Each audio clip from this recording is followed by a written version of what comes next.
नमस्कार. ग्रेट भेटमध्ये तुमचं मनपूर्वक स्वागत. आज आपल्या सोबत आहेत अधिक कदम. अधिक कदम हे जन्माने महाराष्ट्रीय आहेत, पण कर्माने काश्मीरी आहेत. बॉर्डरलेस वर्ल्ड फाउंडेशन ही त्यांची संस्था काश्मीरच्या खोऱ्यामध्ये तिथल्या अनाथ मुलांसाठी काम करते. काश्मीरचं हे खोरं दहशतवाद्यांच्या छायेखाली आहे. सतत बंदुकांचे आवाज येत असतात, सतत भीतीचं वातावरण असतं. त्या वातावरणामध्ये अधिक कदम आणि त्यांचे सहकारी लोकांना आधार देण्याचं, मुलांना आसरा देण्याचं आणि प्रेमाचा संदेश देण्याचं काम करतात. आज मी प्रयत्न करणार आहे त्यांची कहाणी जाणून घेण्याचं. अधिक कदम, तुमचं स्वागत. आणि तुम्ही काश्मीरमध्ये हे एवढं मोठं काम करताय. मला तुम्हाला पहिल्यांदा विचारायचं आहे, तुमची ही संस्था जी आहे बॉर्डरलेस वर्ल्ड फाउंडेशन, ही नेमकं करते काय?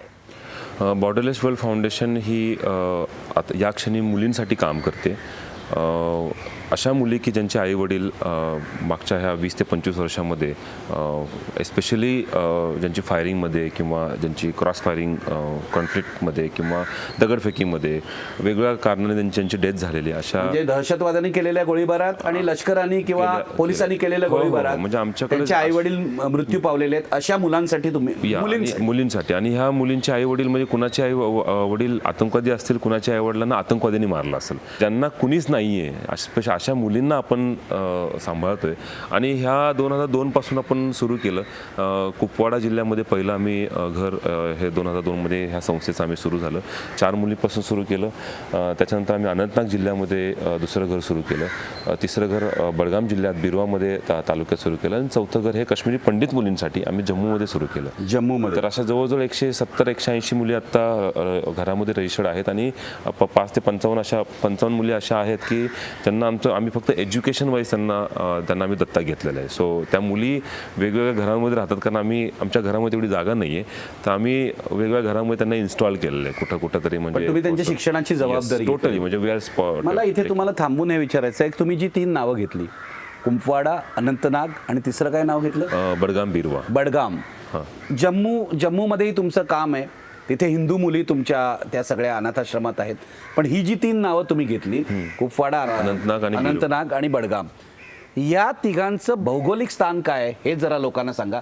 याचं कारण हे श्रीनगर नाहीये. करेक्ट. तुम्ही श्रीनगरमध्ये काम करत नाही, तुम्ही गावामध्ये काम करतात. हा प्रदेश कसा आहे? Kupwara is completely line of district. आणि अनंतनाग जे आहे हे कम्प्लिटली इंटिरियर डिस्ट्रिक्ट आहे. जिथं आता त्राल किंवा तुम्ही आता मग ऐकलं असेल न्यूजच्या ह्याच्यातनं की बुरहान वानी किंवा हे सगळे जे त्या एरियातले म्हणजे साऊथ काश्मीरमधले, म्हणजे दहशतवाद्यांच्या कब्जामधला हा प्रदेश. टोटली सगळ्या दहशतवादी कारवाया या तुम्ही जी 3 ठिकाणांची नावं घेतली तिथे चालतात. आणि हा सीमेला लागून लष्कराचं व्यवस्थित लक्ष असलेला प्रदेश आहे. तर इथे तुम्ही काम करता. करेक्ट. म्हणजे आता कुपवाडा जिल्हा जो आहे हा म्हणजे आम्ही 97-98च्या दरम्यान आम्ही कुपवाडामध्ये पहिल्यांदा एंट्री केली. त्यावेळेस जेव्हा आम्ही कुपवाडामध्ये गेलो, तर हा जो कुपवाडा जर बघितला तर हा टोटली LOC डिस्ट्रिक्ट आहे. आणि मेजर इन्फिल्ट्रेशन जे झालेलं आहे, म्हणजे आतंकवादी किंवा टेररिस्ट जे आतमध्ये आलेत, हे सगळे ह्या डिस्ट्रिक्टमध्ये बारामुल्ला, बांडीपोरा आणि कुपवाडा. आणि कुपवाडा हा त्याच्यात वर्स्ट डिस्ट्रिक्ट होता, कारण मेजर खूप जंगल आहे, 78% फॉरेस्ट आहे, 100% मुस्लिम पॉप्युलेशन आहे, म्हणजे 100% मुस्लिम पॉप्युलेशन आहे. तुम्ही गेलात काश्मीरमध्ये, त्याकडे मी येणार आहे, पण तुम्ही गेलात आणि कुपवाडाच का निवडलं? ॲक्च्युली कुपवाडा जिल्ह्याबद्दलची जी बातम्या जो यायच्या त्यावेळेस ना, की कुपवाडा जिल्ह्यामध्ये टेररिस्ट ॲक्टिव्हिटी खूप व्हायच्या, खूप किलिंग तिथंच झालेलं आहे. म्हणजे बारामुल्ला, बांडीपोरा ह्या डिस्ट्रिक्टमध्ये सुद्धा झालेलं आहे, पण कुपवाडा जिल्ह्यामध्ये खूप किलिंग झालं. एक वेळ अशी होती, अशा सिच्युएशन आलं की 50 आतंकवाद्यांचा मार्च पास्ट सुद्धा बघितलेला आहे. 50+ आतंकवादी मार्च पास्ट करतात ॲक्च्युली, जसं फ्लॅग होस्टिंग असं असतं दिवसा ढवळ्या. ते बघितलेलं आहे म्हणजे. आणि अशी सिच्युएशन तिथं होती. 2000च्या आधी अशी सिच्युएशन खूप भयानक होती. म्हणजे अशा एरियामध्ये सिक्युरिटीची लोकच जात नव्हती. आणि एवढा तो कंट्रोल्ड एरिया आतंकवाद्यांनी केलेला होता. तिथे तुम्ही गेला? तिथं होतो, मला घेऊनच गेले होते, मला पकडलं होतं. तुम्हाला पकडलं? कोणी पकडलं होतं? तिथल्याच काही लोकांनी पकडलं आणि ते मला घेऊन गेले. त्यांनी फसवलं ॲक्च्युली मला. त्यांना असं वाटलं की मी कदाचित हेर आहे, कारण भारताचा हेरा इंटेलिजन्स एजन्सीचा माणूस आहे आणि त्यांनी मला घेऊन गेले आणि ते ॲक्च्युली त्यांनी फसवलं मला. ते म्हणले की नाही तो आपको और भी कुछ लोगों से मिलवाते हैं, बहुत अच्छा ये लोग आपको इन्फॉर्मेशन दे सकते हैं. गेलो तर डायरेक्ट त्यांचा एक एरिया असा कॅम्प आहे आता, म्हणजे it's like a camp, it was like दहशतवाद्यांचा कॅम्प आहे. त्याच्यामुळे त्यांनी मला घेऊन गेले ते आणि त्यांनी मला बसवलं इथं आणि मी काही करू नाही शकलो. मी नॉर्मल बसलो मी. म्हणजे त्याच्या आधी मी खूप लोकांना भेटलेलो आहे, पण हे म्हणजे हा एक म्हणतात ना की 4-5 नंतर म्हणजे अशा दहशतवाद्यांना भेटलो की ज्यांनी मला त्रास नाही दिला त्या ह्याच्यामध्ये. म्हणजे मी 18-19 वेळा मरणाच्या दारातनं आलेलो आहे, पण अशा अनेक डिस्कशन झालेत की ज्याच्यामध्ये मी फक्त आत्महत्या भेटलोय फक्त जाऊन. सो दॅट वॉज ती एक अशी म्हणजे काय ह्या भेटी कशा होत्या, काय विचारायचे त्यांना हाच प्रॉब्लेम होता की मी तिथं का आहे. आता असंही नाही की त्यांनी डोळे झाकून मला मारलेलं, असंही नाही केलेलं.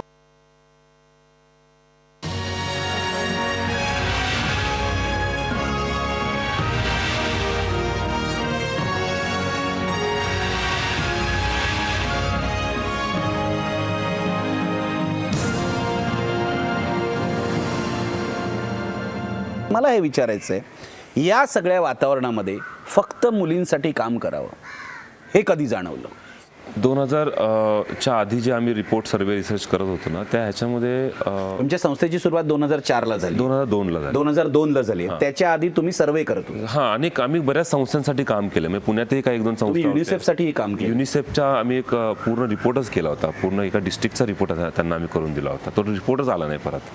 तो रिपोर्ट कुठे गेला आम्हाला माहिती नाही. म्हणजे तो रिपोर्ट एवढा स्ट्रॉंग. कशाबद्दल हा रिपोर्ट होता? एस्पेशली की children affected by armed conflict in Jammu Kashmir. म्हणजे ह्या सगळ्या वातावरणामध्ये मुलांवर काय परिणाम झालेला आहे ह्या कॉन्फ्लिक्टचा किंवा ह्या आर्म स्ट्रगलचा. तर तो एक पूर्ण अभ्यास आम्ही केला होता आणि त्याच्यामध्ये दोन्ही एक विषय होते, एक राजकीय दृष्टिकोनातनं, ॲट द सेम टाइम सायकॉलॉजीच्या दृष्टिकोनातनं, एज्युकेशनल दृष्टिकोनातनं आणि कल्चरल, असा सगळा तो अभ्यास करत होता. भारती माझ्याबरोबर होती. ते she was from child psychology and school psychology background. मी आहे ना पॉलिटिकल सायन्सच्या बॅकग्राऊंडचा होता. त्यामुळे आम्ही सगळा हा विषय एकत्र घेऊन आम्ही तो पूर्ण. काय आढळलं त्या सर्वेमध्ये? त्याच सर्वेमध्ये आमच्या लक्षात आलं ना की महिला ज्या आहेत ना त्या टोटली वीक आहे. म्हणजे टोटली वीक आहे. तो सेक्टरच नाही आहे तिथे ॲक्च्युली.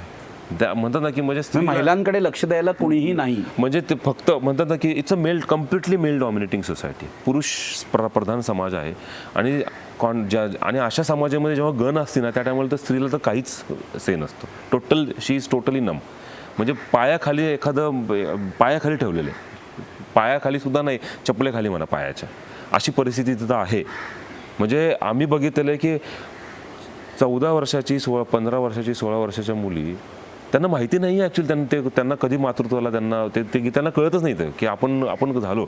म्हणजे एखादा मुलाशी लग्न केलेलं आहे, त्या काही लग्न तर भीतीत झालेले आहेत की बंदूक आहे त्याच्या समोरच्या हातामध्ये, त्यांनी त्या जबरदस्तीने लग्न केलेलं आहे, ते लग्न झालेलं आहे. ते लग्न झालं त्याच्यात 2 महिने 3 महिने जसं सांगितलं की आतंकवादी 3 महिने 6 महिने 1 वर्षापेक्षा असं राहू शकत नाही. त्याची डेथ झाल्यानंतर ती जी जसे लग्न केले तिला समजत नाही की आता पुढं करायचं काय. तिच्या पोटामध्ये बाळ असेल किंवा कदाचित तिच्या मांडीवर बी, आम्ही असे बघितलं की मांडीवर बी बाळ आहे आणि पोटातही बाळ आहे आणि वय 16च्या पुढे नाही आहे. तर मग अशा ह्याच्यामध्ये तिला कळत नाही, तिचा नवरा मेला ऑलरेडी, तिला काहीच आधार नाही, तिला आधारच नाहीये. मग जर ती मी असं ऐकलं की तुम्ही ज्या गावांचा सर्वे केलात त्या सगळ्या गावांमध्ये मिळून अशी 22-23 हजार अशा मुली होत्या. अनाथ मुली होत्या. मुलं मिळून होत्या, ज्यांना काही आधार नव्हता त्यांना. आणि आज जर मी तुमच्या लक्षात घ्या, आज काश्मीरमध्ये जर हे दगडफेकचं जे चाललंय सगळं, हीच मुलं आहेत ना, ह्याच वातावरणात जन्म झालेली आहेत. म्हणजे हे अनेक म्हणजे हे आपल्या सरकार म्हणा किंवा सामाजिक संस्था म्हणा ह्यांना हे 20 वर्षाचा स्पॅन दिला होता 97 पासून ते आज 2016. आणि या सगळ्या युनिसेफ सारख्या संस्था तुमच्यासारखे कार्यकर्ते सांगत होते की करायला पाहिजे. या मुलांना एकीकडे सरकारचा आधार नाहीये, या मुलांना एकीकडे समाजाचा आधार नाहीये. अशा वेळेला तुमचं असं म्हणणं खूप महत्वाचं आहे की आज त्यांनी दगड हातात घेतला तर तुम्हाला आश्चर्य वाटत नाही? नाही वाटत आश्चर्य, कारण बेसिकली ही मुलं त्याच छायेत जन्म घेतली. आता आमच्या घरातली मुली आहेत 170-180 मुली आहेत. जेव्हा आमची मुलगी शाळेत जाते तेव्हा ती ती ॲटलिस्ट दिवसभरामध्ये 25 ते 50 वेळा AK-47 तिच्या डोळ्यासमोर जाते, नकळतपणे जाते. म्हणजे 10 सोल्जर्स असतील, पोलीसचे असतील, CRPFचे असतील किंवा अजून कुठले असतील, ते जस्ट पेट्रोलिंगसाठी निघतात, तर एकदम 10, 15, 20 लोक निघतात. मग ते सडनली ते फटाफट असं तिच्या नजरेसमोर जाते. तिच्या ते नकळतपणे होत आहे सगळं. तिच्या ते कुठंतरी म्हणजे कॉन्शियस माइंडवर दिसत नाही, पण अनकॉन्शियस माइंडवर ते ऑलरेडी तिथं आहे.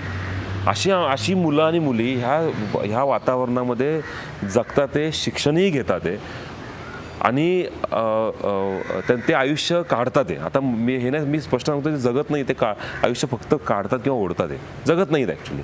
Life, there is no life right now, there is म्हणजे जीवन नाही आहे. म्हणजे कंटिन्यूस तुम्ही भीतीमध्ये आहात, कंटिन्यूस तुम्हाला असं वाटतं की मी जाईल का नाही बाहेर, परत येईल का नाही बाहेर. अशी सिच्युएशन, सेम सिच्युएशन 2000च्या आधी होती. सेम सिच्युएशनमध्ये आम्ही जेव्हा रिपोर्ट सर्वेमध्ये आमच्या लक्षात आलं की महिला ज्या आहेत त्या टोटली त्यांना सपोर्टची गरज आहे. आणि अशा जर कुठली मुलगी जर अनाथ असेल, तिला जर फॅमिली नसेल, तर ती मुलगी कुठं जाणार, तर आपण घर सुरू करायला पाहिजे. म्हणून आम्ही 2002मध्ये पहिलं घर सुरू केलं कुपवाडा जिल्ह्यामध्ये. पण तुम्ही असा निर्णय घेतलात की मुलींसाठीच आपण काम करायचं. हां, फक्त मुलीच का, मुलं का नाही? आता दोन्ही ऑप्शन्स होते की मुलांसाठी काम करणं, आमच्या मुलं मुली दोघांसाठी काम करायचं ऑप्शन होता. पण मुलांसाठी काही अनाथ आश्रम होते तिथं, आणि मुलांसाठी आश्रमामध्ये काम करणं हे जास्त, मुलांसाठी आश्रम चालवणं हे जास्त सोपं आहे, सोयीस्कर आहे. मुलींसाठी का करत होते हे आमच्या लक्षात आलं की आम्ही विचारलं तिथं बऱ्याच लोकांना, ते म्हणले की नाही पता नहीं, अगर कोई घुस गया अंदर और इसके साथ कुछ होगा तो हम लोग कैसे, इसकी जिम्मेदारी कैसे लेंगे. मग हा सगळं आमच्या लक्षात आलं. म्हणलं की someone has to take a risk, कोणतरी रिस्क घ्यायला पाहिजे. आम्ही घेतली रिस्क. आम्ही 4 मुलींचं घर सुरू केलं, आम्ही रिस्क घेतली. आम्हाला तर फतवा काढला होता, घर सुरू करायच्या आधी 2 दिवस आधी फतवा काढला होता तिथल्या मौलवीने की ये हिंदू है, बा ठाकरे का आदमी हो सकते, इनके साथ सोशल बॉयकॉट करो, इनको खाना पाणी मत दो. आणि आम्ही काय होतं ना, मी आजपर्यंत जेव्हा काश्मीरला गेलो ना, मी लोकांच्याच घरी जेवण केलं, लोकांच्याच घरी राहिलेलो आहे. त्यांना मौलवींना हे होतं की हे लोक हिंदू आहेत, नॉन मुस्लिम असून ही लोक असं डिसिजन घेतात की अनाथ आश्रम चालवायचं, तर हे चालू नाही द्यायचं, आणि हे चालवलं तर ह्याचं काहीतरी प्रॉब्लेम होऊ शकतो, असं त्यांना कुठेतरी भीती असेल, काय असेल. आणि कुणी हिंदू तिथं काम करत नाही आहे, आणि कदाचित ही लोक असं डिसिजन घेतात, याचा अर्थ समाजाची काहीतरी त्यांना सपोर्ट असेल. कारण आम्ही ऑलरेडी 4-5 वर्ष ऑलरेडी फिरत होतो, म्हणून त्यांनी तसा फतवा काढला की कुणीही त्यांना मदत करायची नाही. पण उलटं झालं की आम्हाला लोकांनी उलट जास्त मदत केली. आम्हाला लोकांनी येऊन सांगितलं की नाही, तुम्ही आता जर हे सुरू नाही केलं ना, तर आम्ही तुम्हाला मारू, की तुम्ही सुरूच करायचं म्हणून. आणि 2 म्हणजे फतवा काढला शुक्रवार, आणि आमचं काहीतरी रविवारी काहीतरी का असं आम्ही 12 मे 2002ला आम्ही हे पहिलं घर आम्ही तिथं सुरू केलं कुपवाडा जिल्ह्यामध्ये. डेफिनेटली खूप हे होती. आम्ही डिस्ट्रिक्ट कलेक्टरला बोललो होतो ओपनिंगसाठी, पण कुणी ओपनिंगला आलं नाही, आलंच नाही कुणी ओपनिंगला, कारण त्यांनी फतवा काढला होता, ओपनिंगलाच आलं नाही कोणी. आणि जागा कोणी दिली? भाड्याने घेतली आम्ही जागा, गावातल्याच काही लोकांनी आम्हाला जागा दिली भाड्याने मिळून.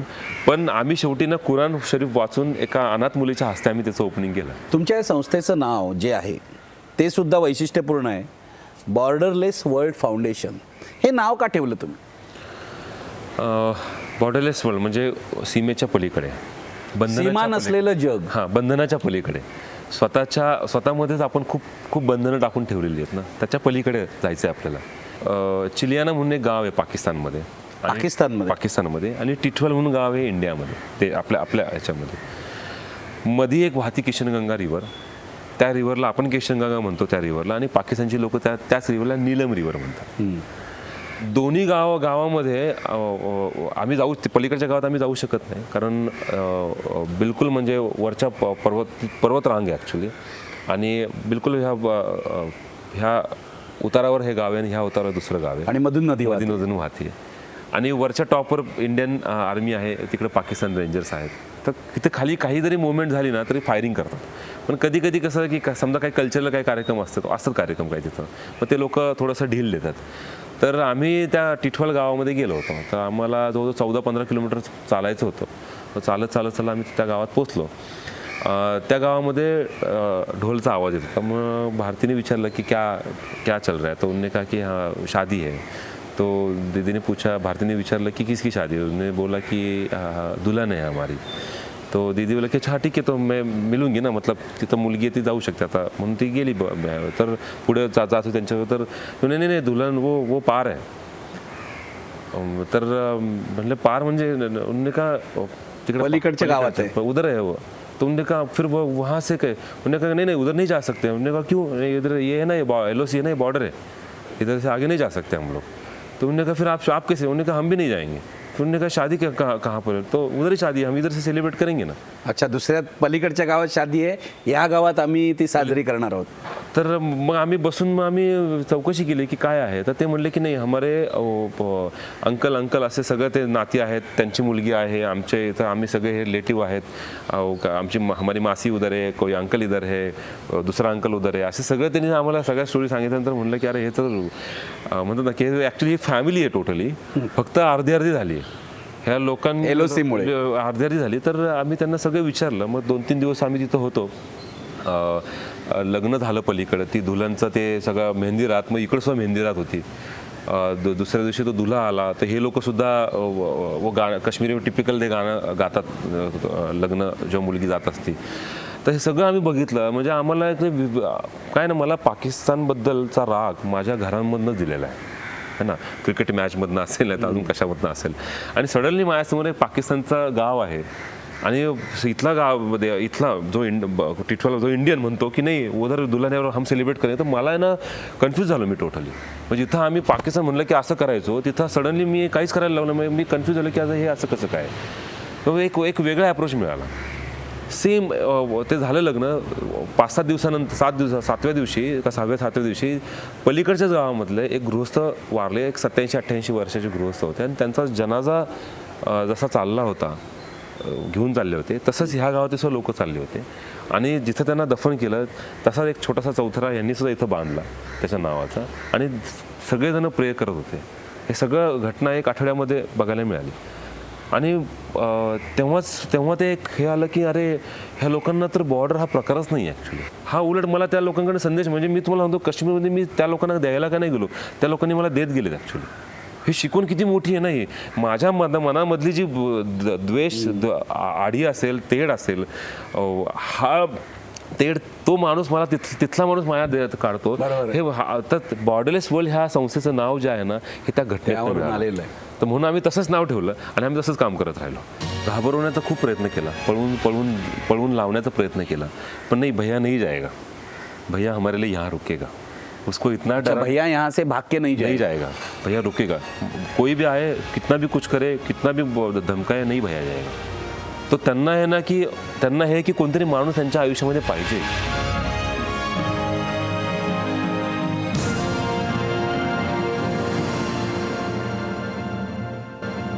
अधिक कदम नावाचा एक पुण्यातला तरुण मुलगा कुपवाड्यामध्ये जातो आणि अशा प्रकारचं काम सुरू करतो.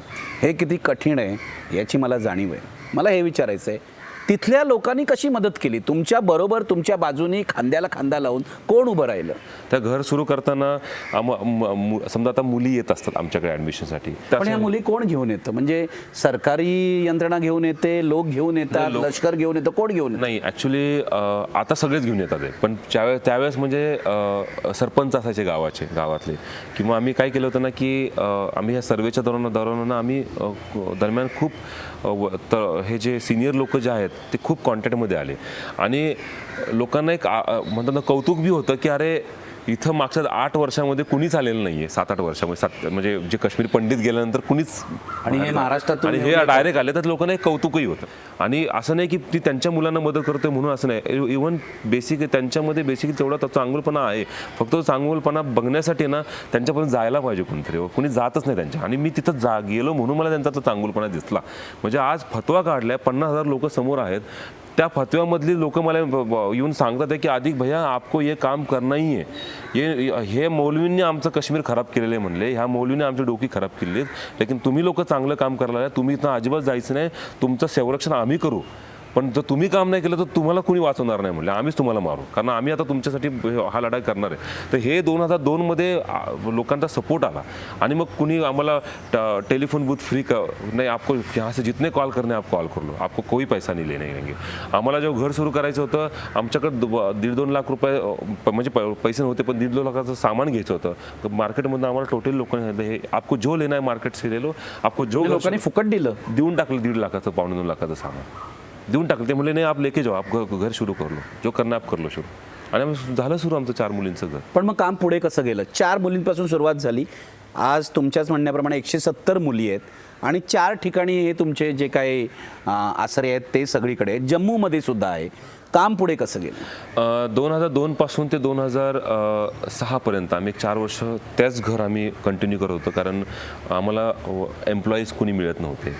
तर मग लिटरली म्हणतात मी स्वयंपाकाचंही सुद्धा काम केलेलं आहे, वॉचमनचंही काम केलेलं आहे, अकाउंटंटचंही काम केलेलं आहे, शिक्षकाचंही काम. सगळंच काम केलेलं आहे. म्हणजे म्हणतात ना, म्हणजे इव्हन मुलींचे केस कापण्याचं सुद्धा काम केलं तुम्ही दोघांनी? हां, म्हणजे जेव्हा मुली आमच्या ॲडमिशनचा व्हायच्या ना, तर बऱ्याच मुलींच्या डोक्यात म्हणजे स्कॅल्प आहे ना, ह्या स्कॅल्पमधनं किडी यायची ॲक्च्युली.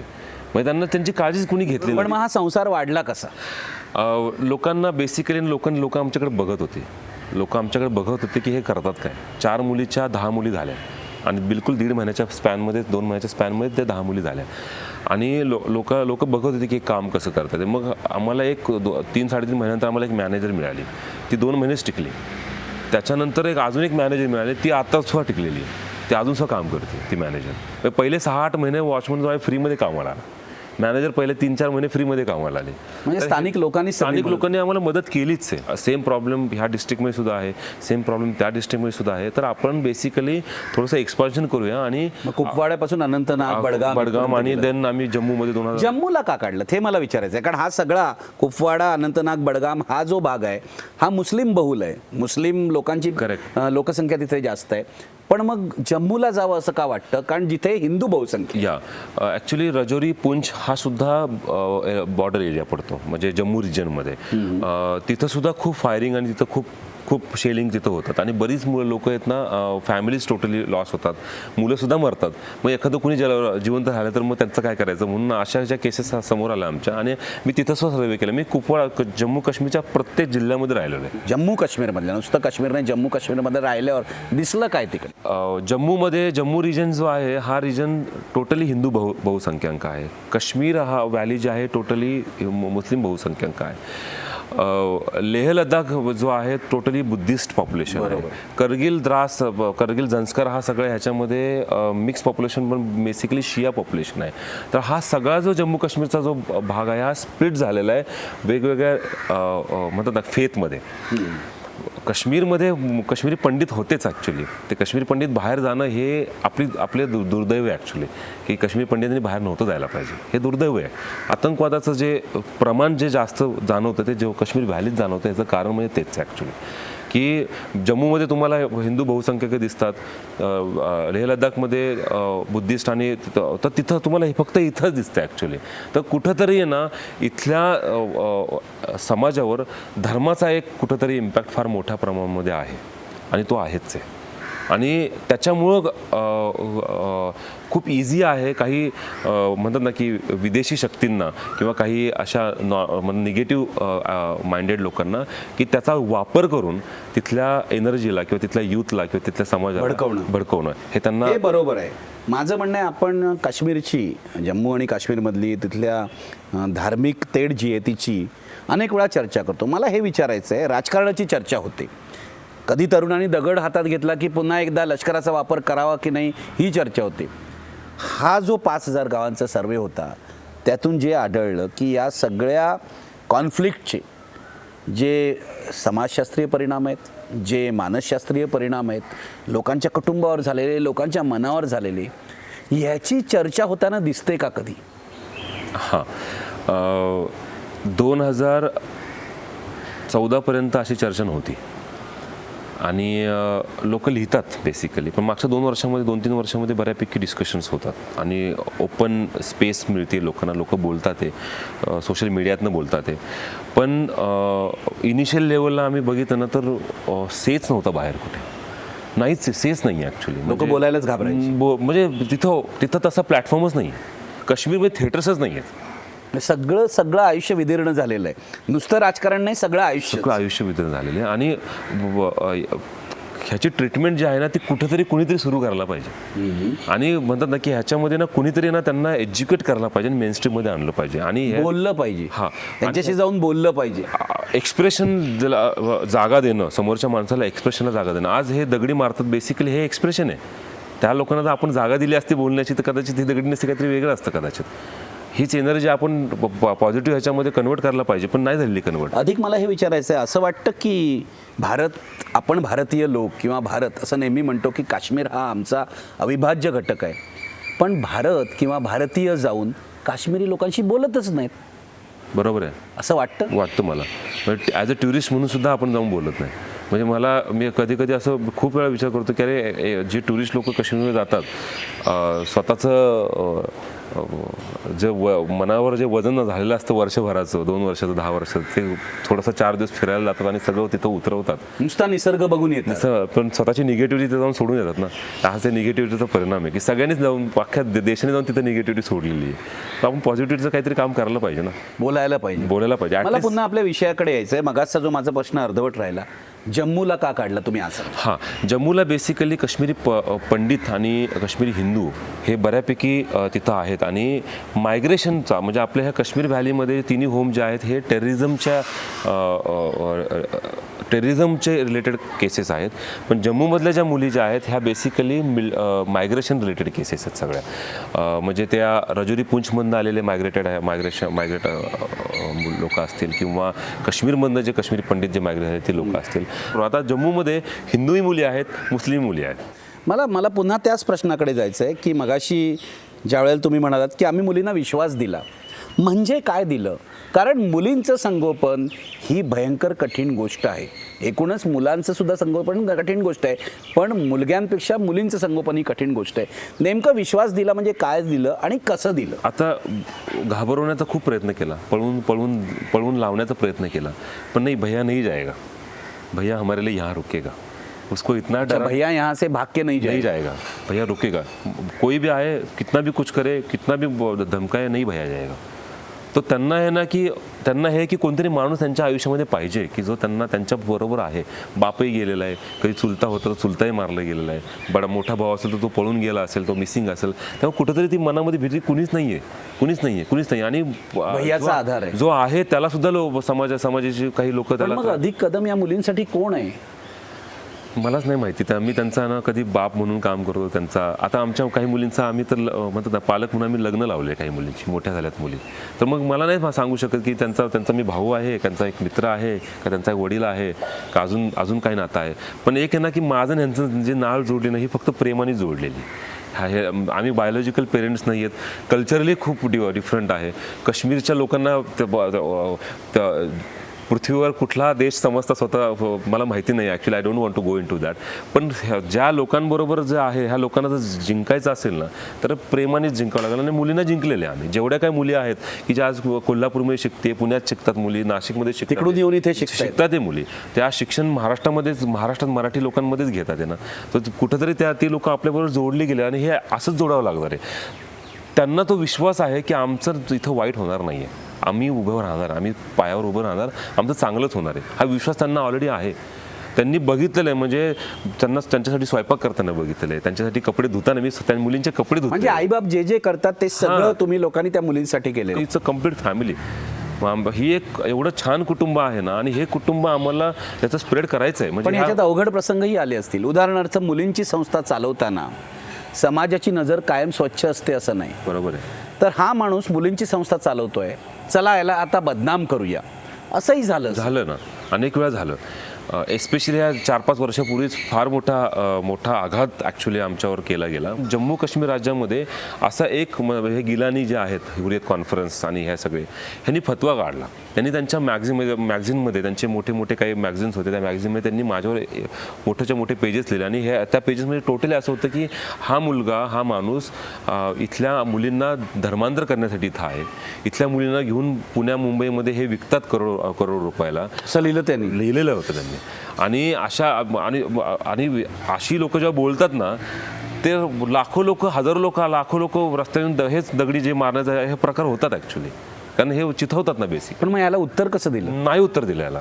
काम करत राहिलो. आमच्या घरावर एकही दगड आजपर्यंत कोणी मारला नाही. कदाचित ना ती प्रेमाची ताकद जी आहे ना ती कुठंतरी हिडनमध्ये आहे ना, ॲक्च्युली आहे ना, हिडनमध्ये आहे ना. म्हणजे एवढे फतवे काढले, म्हणजे तुम्हाला सांगतो ईदच्या दिवशी झालं. आणि ईदच्या दिवशी त्यांनी ती मॅगझिनमधला एक पेज पूर्ण वाचून काढलं कुपवाडाच्या मस्जिदच्या समोर. त्या मस्जिदच्या बाहेर जवळजवळ 40 ते 50 हजार लोक असतील. आणि नॉर्मली काय असतं की जी शेवटचे ईद जे असते ना, म्हणजे रमजानची ईद, त्याच्यामध्ये सगळे लोक प्रेयर्सला जातात ईदच्या दिवशी सकाळी. त्या प्रेयर्सच्या समोर त्या 10 मिनटं त्यांनी ती वाचून काढली आणि सगळ्यांना झालं की आज पता नाही क्या हो जाएगा, पता नाही क्या होने वाला. आणि असे हजारो मस्जिदमधनं त्या दिवशी वाचून काढलं, कारण ते मॅगझिन प्रत्येक मस्जिदमध्ये वाचलं गेलेलं आहे.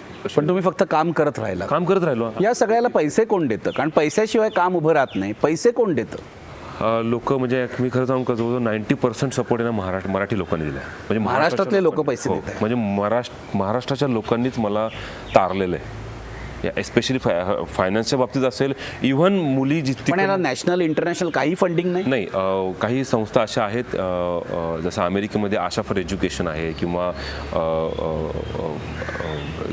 पुण्यामध्ये समजा गिट्स फूड आहे, किंवा काही अशा काही संस्था आहेत. पण नॅशनल इंटरनॅशनल दोन्ही अशा वेगळ्या संस्था आहेत की ज्या महाराष्ट्रातल्या लोकांनी वैयक्तिकरित्या खूप मदत केली. लोकांनी आम्हाला जवळजवळ 90% लोक जे आहेत ती मराठी लोकांनी आम्हाला मदत केली. मुंबईमधून सुद्धा खूप पद्धतीने लोकांनी आम्हाला, बऱ्याच लोक आम्हाला मुंबईत सुद्धा मदत करतात ॲक्च्युली.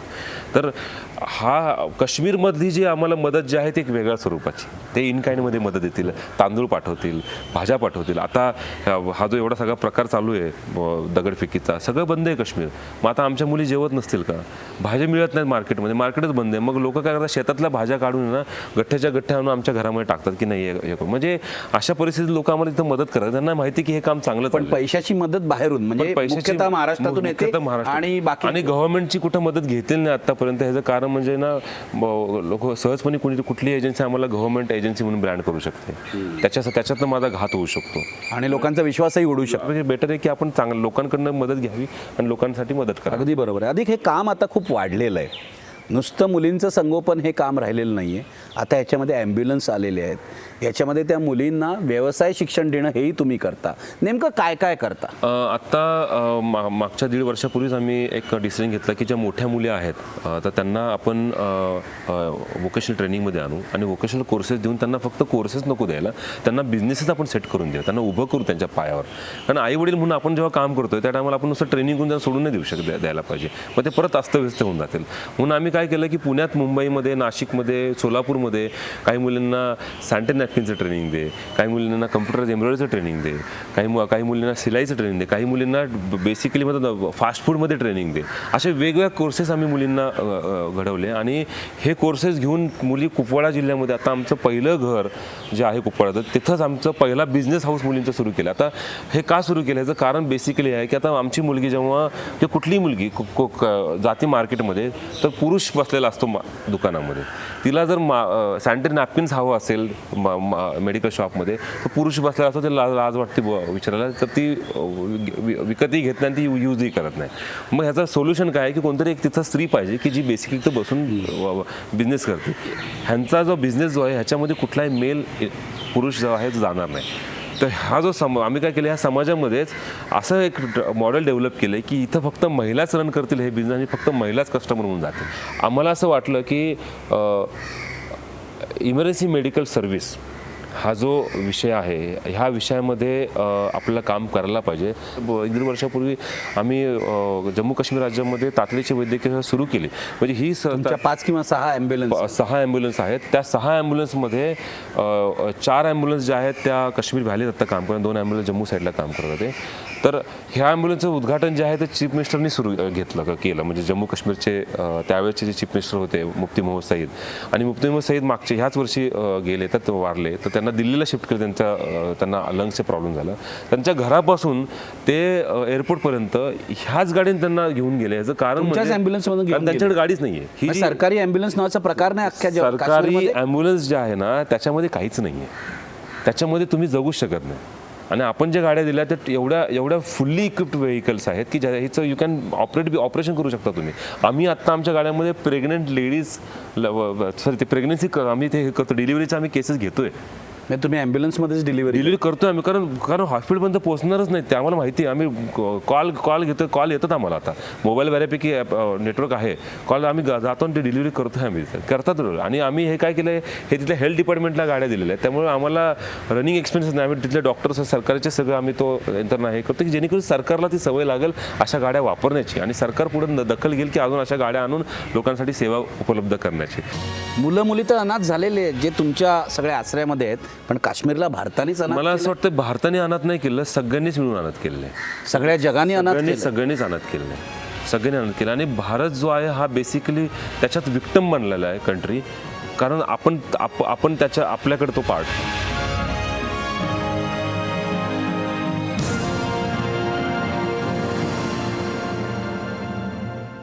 जो प्रश्न मी आधीच विचारायला पाहिजे होता तो आत्ता विचारतो. तुमचा जन्म नगरचा, शिक्षण पुण्यामध्ये, उठलात आणि काश्मीरला गेलात, हे का? ओके, मी आहे ना लहानपणी माझ्या वडील कुस्तीमधले, कुस्तीगीर होते. हां, वडील पैलवान होते माझे. मी असं ऐकलं तुम्ही कुस्ती करा. हो, मग त्याच्यामुळे त्यांनी मला कुस्तीमध्ये टाकलं. मी मातीच्या कुस्तीमध्ये म्हणजे तालमीमध्येच होतो, मी बऱ्याच वर्ष तालमीमध्ये राहिलो. शिक्षण चालू होतं माझं सगळं. त्याच्याबरोबर मी पखवाजही वाजवायचो आणि शेती. त्याच्यामुळे माझं बेसिक जे आहे ना, हे महाराष्ट्रातलं एकदम म्हणतात ना की मी शेतकरी कुटुंबातलाच आहे. शेतकरी कुटुंबामध्ये जसं एक्झॅक्टली होतं तसंच माझ्या घरामध्ये होतं आणि आजही होतं. आणि मला ना जास्त काही राजकारण कळत नाही, मला जास्त समाजकारण कळत नाही.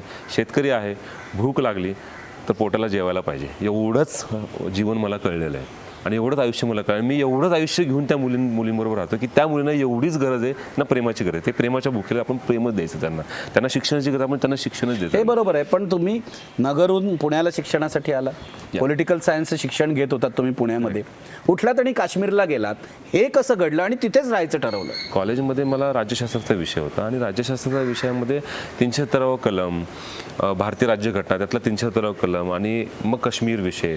आणि त्याच वेळी बऱ्याच न्यूजपेपरमध्ये असे बातम्या, त्यावेळेस मी 95, 96, 97ची त्यावेळेस बऱ्याच गोष्टी यायच्या. आणि माझ्या कॉलेजमध्ये काही काश्मीरी पंडित विद्यार्थी होते ज्यांनी त्यावेळेस ॲडमिशन्स पुण्यामध्ये घेतले होते आणि काही काश्मीरी मुस्लिम्सही विद्यार्थी होते. तर त्यांच्यामध्ये फाईट्स खूप व्हायच्या कि कोई बोलता आपने हमको भगा दिया, कोई बोलता नहीं आप हमारा हात छोड़ के भाग गए. ते टिपिकल त्यांच्यामध्ये एक डिस्कशन्स. मला असं वाटायचं की हे काय आहे basically, Y they are talking like that. दोघं जण काश्मीरी आहे, दोघं तसेच दिसतात, पण मग असं एक वाटलं की नाही आपण जाऊन बघितलं पाहिजे. मग काही संस्थांच्या मदतीने, काही लोकांच्या मदतीने आम्ही अभ्यास सुरुवात केला आणि तिथे काही कॉन्टॅक्ट घेऊन आम्ही काश्मीरला, जम्मूला पोहोचलो आम्ही. आणि मग जम्मूवरून आम्ही 15 दिवसासाठीच गेलो होतो आम्ही. तो टूर 3.5 महिने झाला. तो आम्ही 3.5 महिने आलोच नाही ॲक्च्युली, तिथं राहिलो आम्ही टोटली. आणि त्याच्यानंतर मग डिसिजन घेतला की नाही आपण तिथं राहायला पाहिजे. पण एक सांगू का की माझ्यासमोर खूप लोक मेलेली आहेत. म्हणजे माझा डिसिजन काश्मीर राहण्याचा जो आहे किंवा काम करण्याचा जो आहे तो असा काय पहिल्याच घटनेमध्ये झाला नाही आहे. माझ्यासमोर खूप लोक मेले म्हणजे माझ्यासमोर गोळ्या घालून लोकांनी काश्मीरमध्ये माझ्यासमोर लोक मेलेली आहेत. म्हणजे माझा डिसिजन असा पक्का जो झाला आहे ना, तो असं झालेला नाही आहे. माझ्यासमोर 14, 16, 17 वर्षाची मुलं अशी माझ्यासमोर मेलेली आहेत, गोळ्या घातले त्यांना, ते मेलेत. एक तर मुलगा सर्वे करताना ती फॅमिली माहिती, तो मुलगा भेटला होता. 3-4 महिन्यानंतर आम्ही त्याच गावामध्ये परत गेलो दुसऱ्या सर्वेसाठी. त्या पहिला व्हिडिओचा सर्वे, नंतर ऑर्फनचा सर्वेसाठी आम्ही त्या गावात गेलो. तेव्हा तो मुलगा आम्हाला दिसला नाही, कारण आम्हाला माहिती की हा ऑर्फन आहे. मग असंच करत आम्ही 15-20 दिवस आम्ही त्या एरियात काम करत होतो. आम्हाला अचानकपणे फायरिंग सुरू झालं, तर आम्ही त्यात अडकलो होतो त्या फायरिंगमध्ये. तर तो मुलगा आम्हाला त्या फायरिंगमध्ये दिसला आणि तो मुलगा फायरिंग करत होता आर्मीच्या कॅम्प. तो मुलगा फायरिंग करत होता. वय वर्षे 16 मे बी असेल, 16+ खालीच असेल. आणि तो त्यात मारला गेला. आता तो मुलगा आम्हाला माहिती होता की हा कुठल्या गावचा आहे, म्हणून आम्ही त्याची बॉडी उचलून आम्ही घेऊन आलो त्याची बॉडी. तर माझा जो मन जे आहे ना, ते असं ठाम होत गेलं की नाही, तू इथं राहा, तू इथं काम कर. कारण एवढी लोक मेल्यानंतर मला असं नेहमी वाटायला की परमेश्वरांना मला काहीतरी सांगायचं आहे आणि प्रत्येक घटनेतनं काहीतरी सांगायचं की तुला काम करायचं इथं अधिक, तू असं इथनं जाऊ नकोस, तुझ्यासमोर हे अशा घटना घडत, तू काय करणार, तू असं पळून जाणार, तू असं पळून नाही जायला पाहिजे. मग परमेश्वराने जर माझ्यासमोर मला समजण्यासाठी समोरचा जीव घेतला असेल तर मग मी त्या परमेश्वराला कशाला हरवू.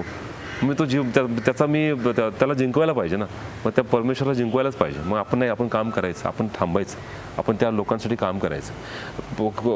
खूप प्रॉब्लेम मोठा आहे. 50, 100, 200, 500 मुलींसाठी काम करून कदाचित सॉल्व्ह होईल का नाही मला माहिती नाही, पण मला एकच वाटतं की आम्ही जर 500, 1000 चांगल्या महिला उभ्या करू शकलो, ह्याच पुढं मदर्स होणार आहेत आणि ह्याच पुढं संस्कृती समाजामध्ये परत आणणार आहे. एक जी संस्कृती आपण त्यांच्या डोक्यामध्ये हृदयात आत्ता टाकू आणि हेच कुठेतरी रिव्हॉल्व्ह होणार आहे हळूहळू. पण ह्याच्यासाठी म्हणतात ना की पेशन्स पाहिजे. कदाचित पेशन्स आत्ता कुणालाच नाही आहे, ह्या क्षणी पेशन्सच नाही आहे ना. आज काश्मीरमध्ये अचानकपणे जळते Kashmir, patienceless people. It's a madness, totally madness, की कुणी काहीच कंट्रोल नाही आहे. तर ह्याचा बेसिक हे आहे की कुठंतरी जे एक शिक्षण जे आहे ना, एक संस्कृत कुठंतरी यांचं टोटली खराबच झालेलं आहे. तुम्हाला असं वाटतं एवढे वर्ष काश्मीरमध्ये काम केलं की काश्मीरला भारताने अनाथ केलं आहे? मुलं मुली तर अनाथ झालेले आहेत जे तुमच्या सगळ्या आश्रयामध्ये आहेत, पण काश्मीरला भारतानेच अनाथ मला असं वाटतं भारताने अनाथ नाही केलं, सगळ्यांनीच मिळून अनाथ केलेलं आहे. सगळ्या जगाने अनाथ केलं. सगळ्यांनीच अनाथ केलेलं आहे, सगळ्यांनी अनाथ केलं. आणि भारत जो आहे हा बेसिकली त्याच्यात विक्टम बनलेला आहे कंट्री. कारण आपण त्याच्या आपल्याकडे तो पार्ट आहे म्हणून.